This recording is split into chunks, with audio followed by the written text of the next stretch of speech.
Salam harmoni. Terima kasih atas kesempatan yang diberikan Panitia Senari 7 Universitas Pendidikan Ganesha. Adapun judul paper dari tim kami adalah Kedudukan Perempuan Pasca Perceraian dari Perkawinan Beda Kasta di Provinsi Bali. Perkenalkan, saya Niketut Sari Adnyani dan rekan saya Ketut Sudiatmake. Kami dari Prodi Ilmu Hukum, Jurusan Hukum dan Kewarganegaraan, Fakultas Hukum dan Ilmu Sosial Universitas Pendidikan Ganesha. Penelitian ini bertujuan untuk mengetahui model pendekatan politik kewargaan akibat hukum perceraian terhadap kedudukan perempuan dari perkawinan beda kasta. Berikut uraiannya.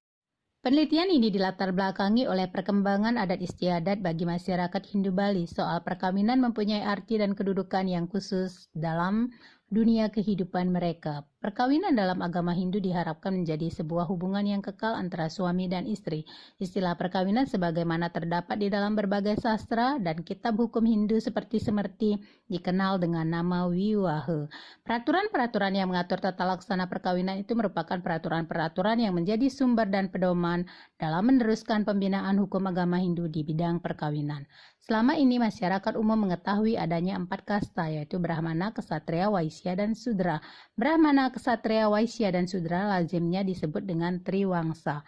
Telaah terhadap kondisi real ini di lapangan mengetahui hubungan antara hak asasi manusia dengan perkawinan Hindu. Berdasarkan latar belakang tersebut, maka penelitian ini dirasakan penting untuk membahas hubungan antara hak asasi manusia dengan sistem perkawinan Hindu dan mencoba mencari sistem perkawinan Hindu yang tidak bertentangan dengan hak asasi manusia.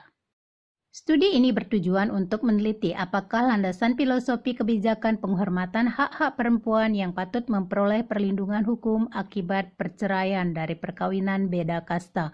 Jenis penelitian yuridis normatif yaitu penelitian terhadap kaidah hukum sendiri berupa peraturan perundang-undangan, jurisprudensi, hukum adat, atau hukum tidak tertulis lainnya dan asas-asas hukum. Jenis pendekatan yang digunakan adalah pendekatan peraturan perundang-undangan, pendekatan konsep, dan pendekatan sejarah. Langkah pembahasan dilakukan dengan menggunakan penalaran yang bersifat deduktif-induktif. Selain itu juga digunakan pembahasan dengan penafsiran atau interpretasi preskriptif. Oleh karena itu, penelitian ini dimaksudkan untuk menghasilkan argumentasi teori atau konsep baru sebagai preskriptif dari penyelesaian masalah yang dihadapi.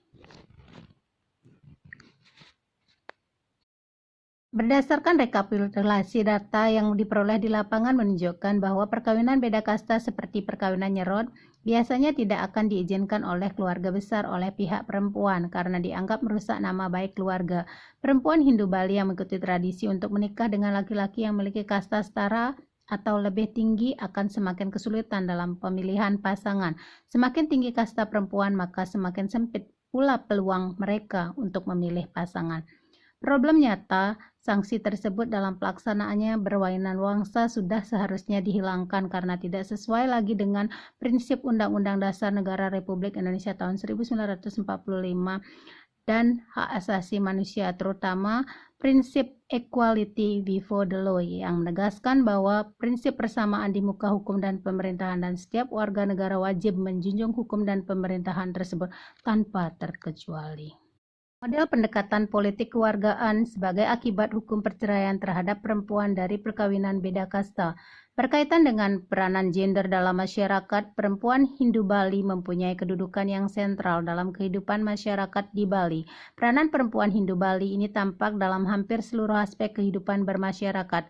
Peneliti ingin melihat bagaimana perempuan melalui proses penyesuaian diri tersebut karena dengan menikah perempuan akan masuk ke dalam keluarga suami dan sebagai pasangan suami istri berarti mereka harus bersedia menerima dan memasuki lingkungan sosial budaya pasangannya sehingga diperlukan keterbukaan dan toleransi yang sangat tinggi.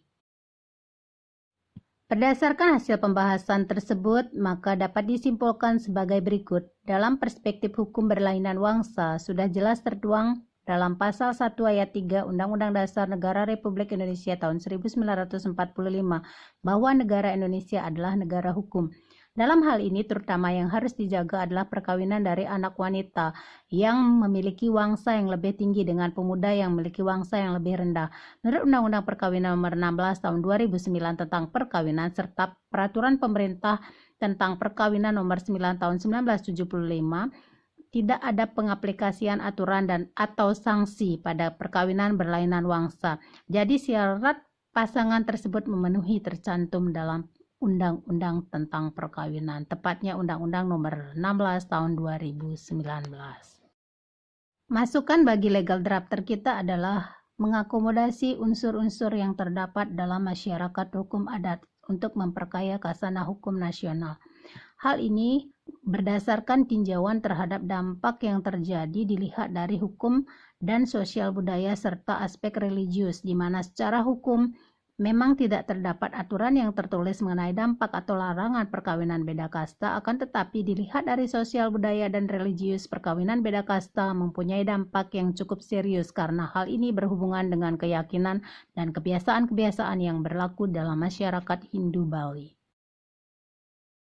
Demikianlah pemaparan dari penelitian ini dan saya haturkan terima kasih. Semoga penelitian ini bermanfaat bagi pengakuan kesatuan masyarakat hukum adat di Indonesia.